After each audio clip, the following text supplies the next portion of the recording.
What's happening, boys? Welcome back to the channel. Today we're going to be doing a Chelsea versus PSG preview for the Club World Cup final. And yeah, this is a big one. This is for all the marbles. PSG being currently the biggest team in the world versus what Chelsea would be considered as the underdog in this game. I'm not going to beat around the bush about that. It is just factually true. PSG are far better team than Chelsea at the moment, and Chelsea, although we've been very good in this Club World Cup, we are expected to be the underdog and get walked over. We've seen a lot of people saying we're going to get smashed about 6-0 or we're going to win 1-0. Honestly, I could see that being true, but yeah, let's get into it. We're going to start with the average age of the squad. The average age of both squads is very young. Chelsea fielded the youngest squad in Premier League history this season at around the average age of 23 years old. Meanwhile, PSG having a little bit of an older squad, and I mean a tiny bit older. They are 24. Under Luis Enrique look really good. They are a young squad as well, so both young squads coming into this final, which could make for a very, very good final.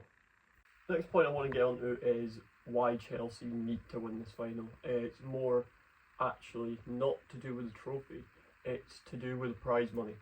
It's all in all, if we win this tournament, we will make around £100 million out of the whole tournament from group stage to winning the final, which would be massive, because currently Chelsea have just been charged with a breach of FFP rules. It's only 20 million.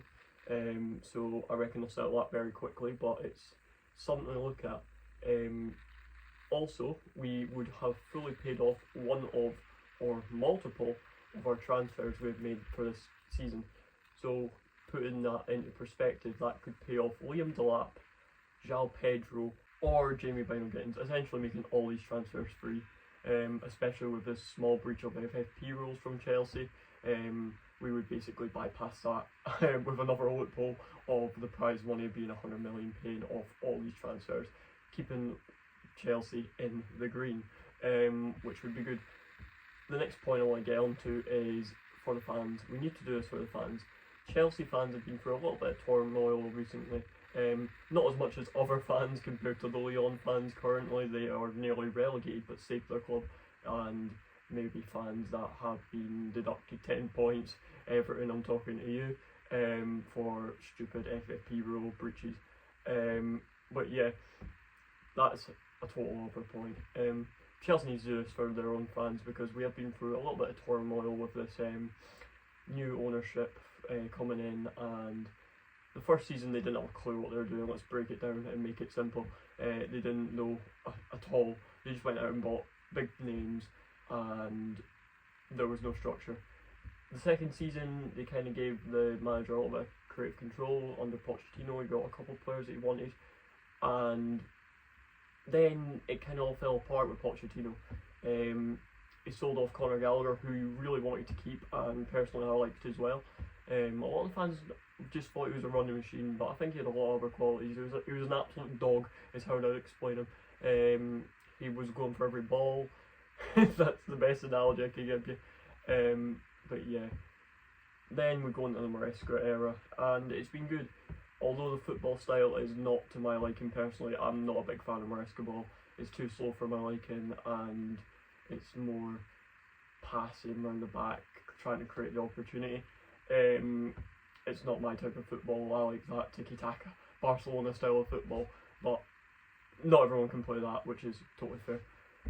But qualifying for the Club World Cup due to Roman Abramovich's era, this is where I'm going to get into the point of we can't just exclude Roman out of this, because if it wasn't for Roman, we wouldn't be here. We won the 2021 Champions League, and that is the reason we are in the Club World Cup. And that takes us to now, to the Club World Cup final, where Chelsea need to win this for the fans, because we haven't had the best time, and it would be great to just finally lift the trophy, which we did this season. We lifted the Conference League, which is a good step up, and we got Champions League football. So things are on the up for us. So if we just win Club World Cup, it would put the cherry on the cake essentially for Chelsea fans, and we would complete the European and technically the world cabinet for everything we could win again, being the first ever team to lift this iteration of the Club World Cup, which would be huge, and get that badge on the Chelsea shirt for 4 years, which would be a little rub in the face to all the other fans. But yeah, let's get on to the next point. The point is, why should PSG win this, or why do they need to win it? They need to win it to prove a point. PSG have just went and won the Champions League, which was brilliant. They had a great run, and there is no beating around the bush. They were the best team in the Champions League, except potentially Barcelona. But they're the kings of France. They win everything basically every season, which in their eyes, or more in the fans' eyes, makes their league insuperior. It's like it's a farmers' league. That is the common word that is used for the Ligue 1. But PSG have proved a point recently. They have been a brilliant team, obviously, but under this new management of Luis Enrique and switching the whole squad out, getting rid of Mbappe and these big names like Messi and Neymar, they switched up for a very young squad with Desiree Doué, Ousmane Dembele, Kvaratskhelia, João Neves, and even Vitinha. But under this new management of Luis Enrique, PSG have took it to a new level. They went and won the Champions League. They were easily one of the best teams in the Champions League, excluding Barcelona, smashing Milan 5-0 in the final, which has not been seen before ever. So why do they need to win this Club World Cup? It's because they have everything to lose. Their reputation would go down the drain if Chelsea beat them. The Chelsea who are the underdogs, the Chelsea who won the Conference League, 2 leagues below PSG winning the Champions League. PSG need to win this to prove a point. So we're going to go into the form of the teams coming into this Club World Cup final, from the group stage to the final, and I'm going to give you my thoughts on what the runs have been like, the teams they've came up against, things like that. Okay, so on screen now is the form of both teams coming into the final of the Club World Cup from the group stage all the way to the semi-final. And I want to focus on 2 games in particular, and they're both on the PSG side of things. PSG's match against Bayern Munich in the quarterfinals and PSG's match against Real Madrid in the semi-finals, where they won both these matches very convincingly. PSG in the quarterfinal went down to 9 men and still got the job done, and then PSG in the semi-final completely destroyed Madrid. These being 2 of European giant super club in Real Madrid and Bayern Munich being absolutely bulldozed by PSG is a worrying sign from a Chelsea fan's perspective, because Chelsea haven't had the hardest run to the final. We've had LAFC, we lost to Flamengo, we bet Esperance. Benfica was a game where we were in complete control and it wasn't much of a challenge until the weather delay, which completely just threw that game off scale. But we went into extra time and we got the job done 4-1. Palmeiras didn't really show much either, and the team that everyone was expecting to show a little bit more in Fluminense didn't really show up. They didn't cause Chelsea too many problems, which is unexpected because Fluminense had a really good run. They drew with Dortmund and they bet Inter Milan quite convincingly. So yeah, Chelsea's run to this final hasn't been as hard as PSG, where PSG's run to the final has been much more difficult than Chelsea's, facing 2 European supergiants and Atletico Madrid, who are up there as well. That is their form to the final. Let's get into the next part. Okay, so we're going to go into the starting lineups now, and we're going to focus on the Chelsea side of things, and I'm going to show you who I think should be in the starting lineup, or who I want to be in the starting lineup for this match for the Club World Cup final. Yeah, let's get into it. Okay, so on screen now is a randomly generated Chelsea lineup.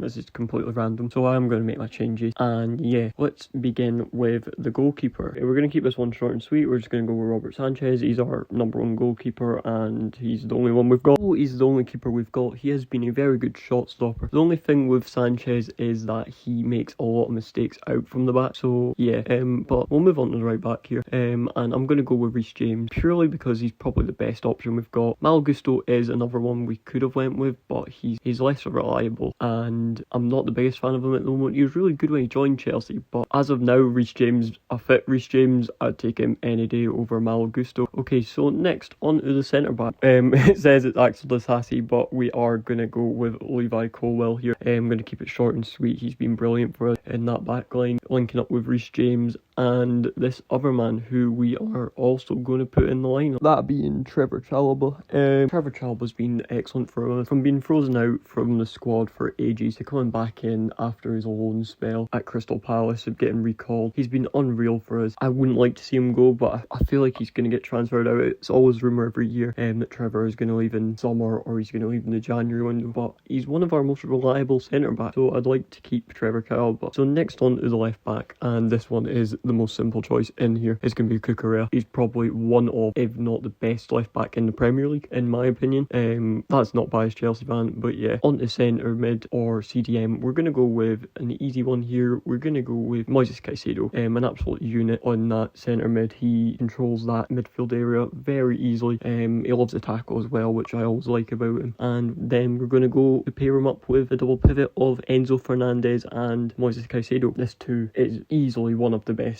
in the Prem, and I think Enzo's ball playing ability definitely adds to his overall playability in this match. So on to the next one, we're going to go with someone new, someone unexpected. If he is fit, I've heard he might be ill for this, so take this one with a pinch of salt. But I am going to put in Jamie Bino-Gittins here. I'd love to see what he'd do on the left hand side, although everyone thinks maybe this should have been Pedro Neto's place. Pedro Neto has publicly stated before he is a right-handed player. He loves the right hand side, so that is why I have put Bino-Gittins on the left. So in the middle, we're going to go with a simple one. This is Cole Palmer. What's this Chelsea team without Cole Palmer? It's a simple equation. Cole Palmer, part of this team. He is our main man in the middle. He makes the through ball, he can create, he can score, and he's our penalty taker. But next we're going to go with hand side, and we're going to go with the other option. We are going to go with Pedro Neto here. I believe that he deserves his chance on the right. He said he won't play on it, so how about we give him a chance on it? With Bino-Gittins playing on the left, this would be a simple fix. And then we're going to move up to striker. And for striker, I was a little bit torn here. I was thinking Liam Delap, but from what I've seen of João Pedro, I am going with João Pedro. He looks excellent. From that game against Fluminense, them 2 goals, they were world class. So Nicholas Jackson in this case, I feel like he could deserve a place, but for this game, I want to put João Pedro up there. Okay, and that concludes this Chelsea versus PSG Club World Cup final preview. I hope you guys enjoyed it, and yeah, hopefully we get this win and we take home the Club World Cup trophy back to London. But yeah, that is it for this video. Hopefully you guys enjoyed it, and yeah, like, comment, subscribe, the main one. But yeah, thank you for watching, and yeah, I've been DGD, and that is it. Route to it in a minute.